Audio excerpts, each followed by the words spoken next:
better part of 2 hours going through the entirety of this Operation Epic Fury. And Admiral, I want to thank you for everything you do and your incredible leadership, for your dynamic thinking, the way you're attacking this problem set on every level. In just days of Operation Epic Fury, you and your team have delivered nothing short of devastating, precise strikes, taking out the better part of Iran's navy, making it combat ineffective, neutralizing missile sites and launchers, and establishing total dominance over the skies we fly over and seas we fly over. Our forces are executing with unmatched skill, and the mission is advancing decisively. This is the kind of no-nonsense, results-driven warfighting that America demands. And you're delivering it in spades. You are the man for this moment. Admiral Cooper, on behalf of the President, the Department of War, and every American watching, I want to thank you for the outstanding job you and CENTCOM are doing. Keep pressing the fight, and we are with you all the way. A few thoughts before I hand it over to the Admiral for an update. Iran is hoping that we cannot sustain this, which is a really bad miscalculation for the IRGC in Iran. You see, there's no shortage of American will here. We remember and honor our fallen, those 6 that we will soon welcome at Dover, who gave everything for their country in this mission. We remember them. But we remember them by rededicating ourselves even more fervently to this mission.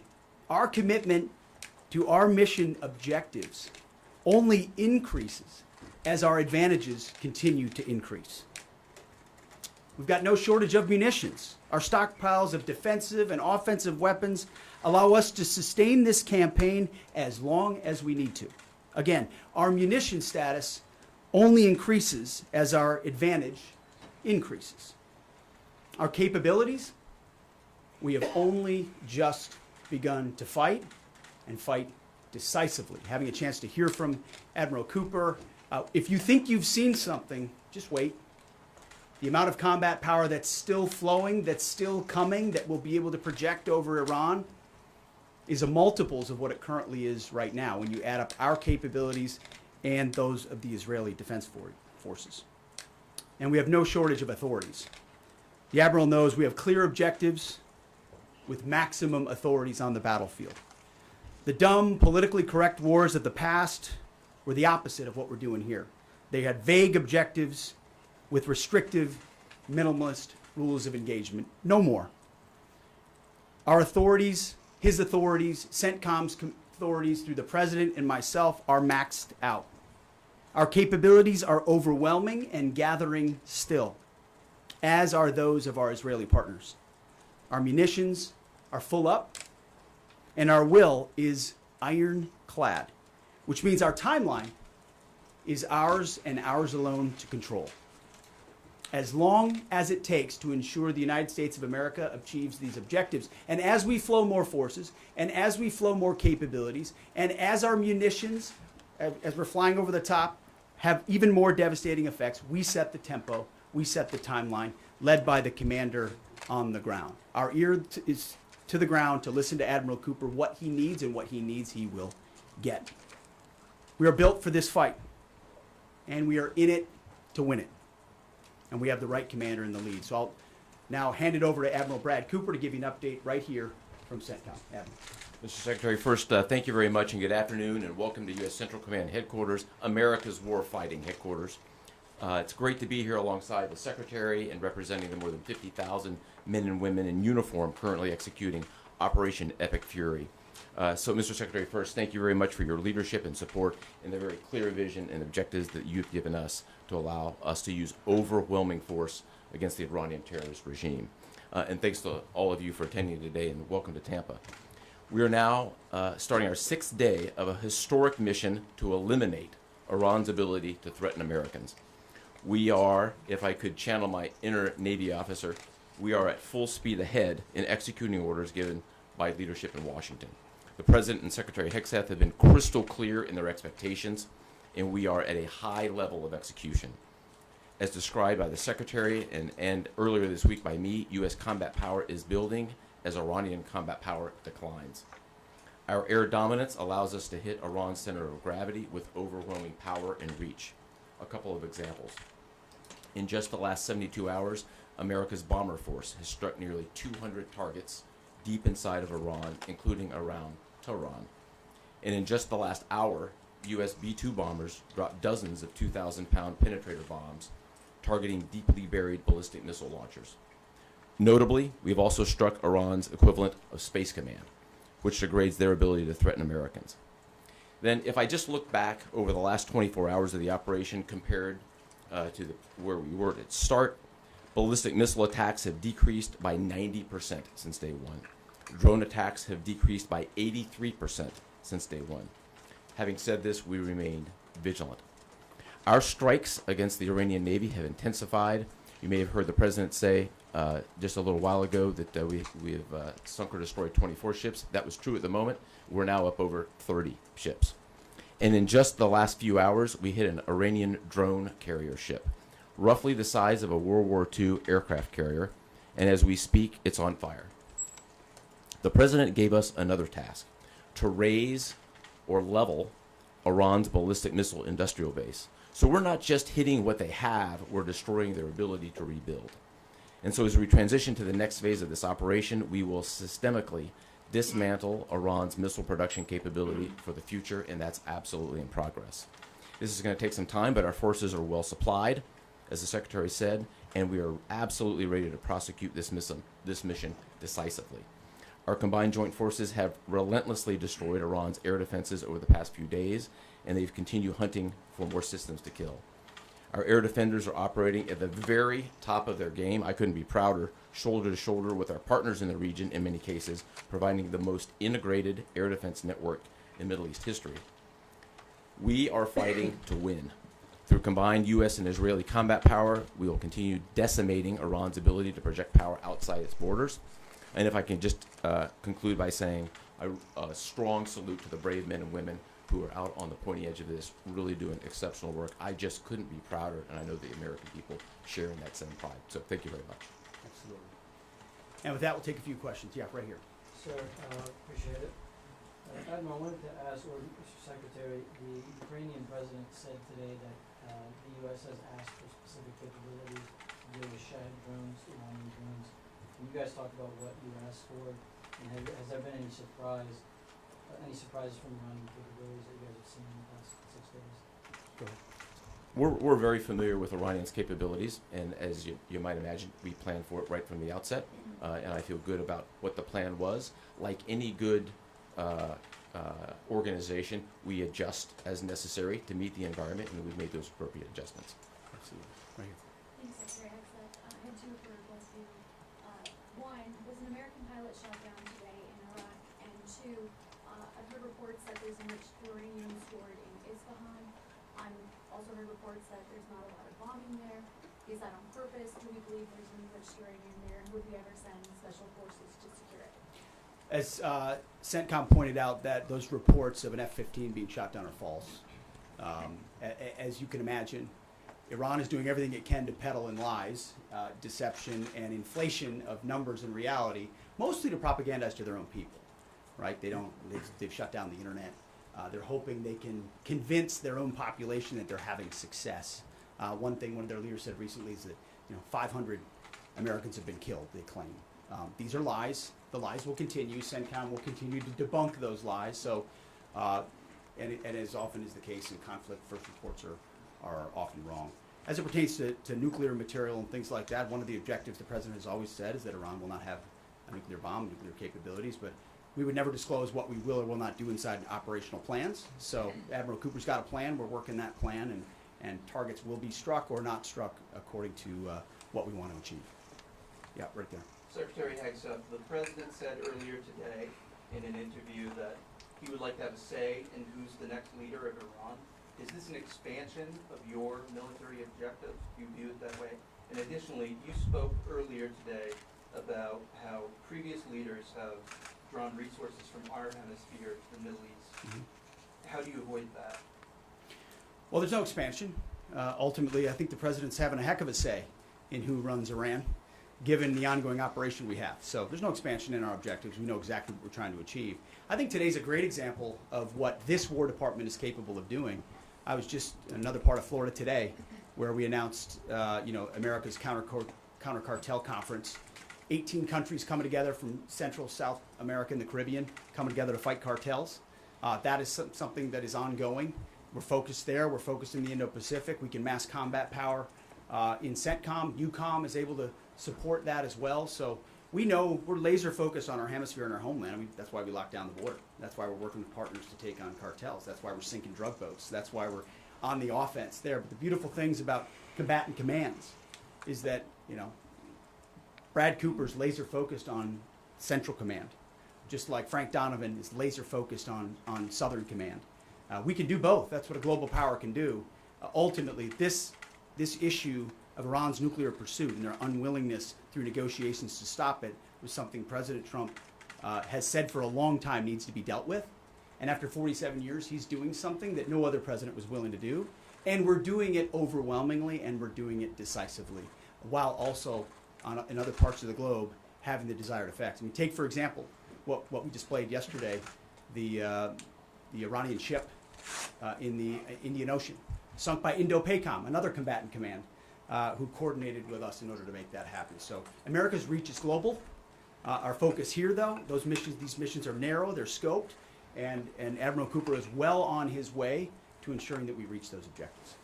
Right here, yes, sir. Howard Allman, full condolences for your troops killed. The Ukrainians are talking about providing low-cost interceptors, given their experience. Is that something that the Pentagon is looking for? And Admiral Cooper, can you walk us through a little bit about how effective the Lucas drones have been, what kind of targets they've hit, and how much that's helped, given that they're low-cost alternatives to the more expensive units? Go ahead. Sure. I'm not familiar with the particular offer, but interceptors in general, we've had a number of new capabilities being fielded. Obviously, I'm not going to talk about it from an operational perspective of what those are. But I think you have seen over a period of time us kind of get on the other side of this cost curve on drones in general. If I just walk back a couple of years, you remember what you used to always hear? We're shooting down a $50,000 drone with a $2 million missile. These days, we're spending a lot of time shooting down $100,000 drones with $10,000 weapons from ours. So that's one aspect of it. Lucas, indispensable. As many of you know, and if you don't know, this was an original Iranian drone design. We captured it, pulled the guts out, sent it back to America, put a little Made America on it, brought it back here, and we're shooting it at the Iranians. What kind of targets are you using? Good targets. Good targets. Absolutely. Right there. Thank you so much, Secretary. President Trump, in his first speech after the launch of the Operation Epic Fury, he addressed Iranian people and he said that there is going to be a time for you to come out, but it's not now. Stay home. It's not safe. I want to know if there is a timeline for that you're going to urge Iranian people to come out, how that is going to play out, and how are you going to protect the protesters? You know that they're going to be shot probably, as we witnessed in January. That's what happened. How are you going to protect and support the protesters? And Admiral, I have one question for you. How are you going to minimize the civilian harms? We have a lot of evidence that the Basij units, IRGC commanders, they are now gathering in schools, in hospitals, in purely residential areas because their headquarters are bombarded, they are ruined, of course. So how are you going to protect the civilians while you're attacking the IRGC people hard? Thank you. I would just say on the protests, obviously the Iranian people showed a lot of courage in those protests, and we saw the Iranian regime was revealed for what it is in the way they reacted to that. The world saw that. No one's done more than President Trump to reopen the opportunity for those who want a free Iran to do so. Ultimately, it's common sense, as he said up front. Don't go out and protest while bombs are dropping inside Tehran and elsewhere. So there will come a moment where he determines, or they determine, that it's the time to seize that advantage. But there's a lot of things we're doing and the Israeli military is doing, targeting those individuals who are targeting those who protest. The more you do that and you erode their will and you erode their capabilities, the more you create an opportunity for people to boldly stand up. Yeah, I would just reinforce the point. We're targeting the people, or we're targeting the headquarters and the people who are targeting the protesters, first and foremost. I'd also just double down on the president's comments that he previously made to the people. Stay in your homes, keep things calm, stay out of the way. There's a lot of U.S. and Israeli capacity coming over. We're hitting a lot of targets. The best thing for them to do for right now is just to lay low. Right here.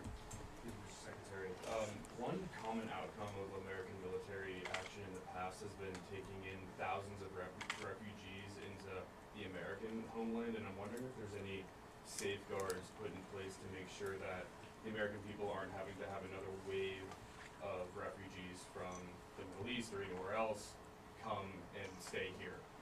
I think it's safe to say there's no plan for a wave of new Middle Eastern refugees to the United States of America. I think, as the president has pointed out for a long time, there are a lot of countries in the region who would be capable of providing that kind of support if need be, but that's certainly not something we're planning on. Yeah, back there. Yeah. Yes, sir. Michael in Washington Times. I wanted to ask, I know, Semper Gumby is always a truism in the military. Did the British decision to refuse Diego Garcia have any impact on the mission itself? Did you have to adjust, or were you able to just completely, go with the mission without even worrying about that? Well, as the president stated, it was unfortunate that that the Brits didn't, from day one, say, "Hey, go ahead and have access." But we got there. We got there, and that's now part of the way that we're operationalizing bomber runs. And as part of when we say more to come, it's more fighter squadrons, it's more capabilities, it's more defensive capabilities, and it's more bomber pulses more frequently. The amount of firepower over Iran and over Tehran is about to surge dramatically. And part of it is that we're going to have even more basing. And it's not just the UK. We've had other friends step up, and we're grateful for that.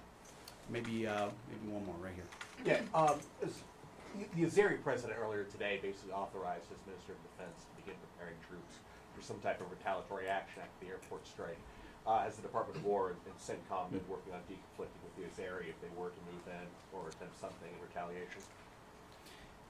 I'm sure there are plans, and I'll let the Admiral speak to that. But that does allow me to kind of address this idea that the war might be expanding, or there's chaos, and nothing could be further from the truth. If anything, what Iran is doing by targeting allied countries that would otherwise want to stay out of this, they've actually pulled them into the American orbit.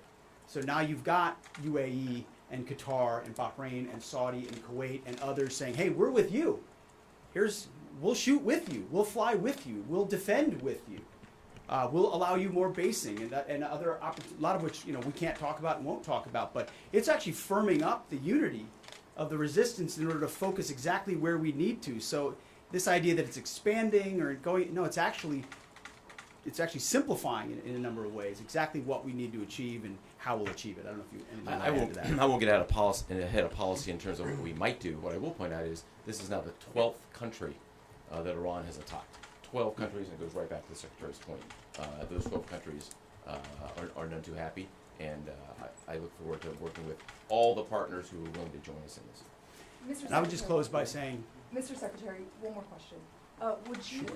What is your message to Americans who are concerned about security here at home with the change-up that we're going to see at the Department of Homeland Security? well, I think Christy Noem did an excellent job over there securing our border and keeping us focused on threats, and the President making a change. We all serve at the pleasure of the President. I'm sure Mark Wayne Mullen will do a fantastic job. He's been a friend of mine for a long time. But Christy did a great job setting us up for success. So I don't have any concerns about whether or not the homeland will be covered down on. And I'll just end by saying I wish every American could get a chance to see what we see. I had a chance to go into the control room, into the Tactical Operations Center, go see these young men and women that are doing this, the dedication that they show at every level, the way they've refined their craft. Now, I'm talking to a young colonel who's iterating on how we target and how we find and fix different aspects of what the Iranians are trying to do. If they don't know what they're up against. And if they think they've got it solved for, they're wrong. And ultimately, the combination of our ingenuity, the skill, the professionalism, the discipline, and then the sheer weight of the capabilities of the U.S. military, what you're going to see may look routine. It may start to be like, oh, another boat. Oh, another launcher. Oh, another drone facility. What it takes to do this with the precision that we do is world class. No one else can do it. And it's world class Americans. Like the ones I saw here, like the ones that are coming home that we're going to greet home, that are the engine of what makes our country great. And so I'm so grateful for folks like those here at CENTCOM, at Central Command, who are under your command. Thank you for your decisive leadership. And all I'll say to you is what I say to them, keep going. Because the President and myself, we have your back. Thank you, Admiral. Appreciate it. Thanks very much. Couple more? Mr. Secretary, how is this operation going to ensure Iran never gets a nuclear weapon? Thank you, Admiral. Hey, thanks so much. Thank you, Admiral. All right, press.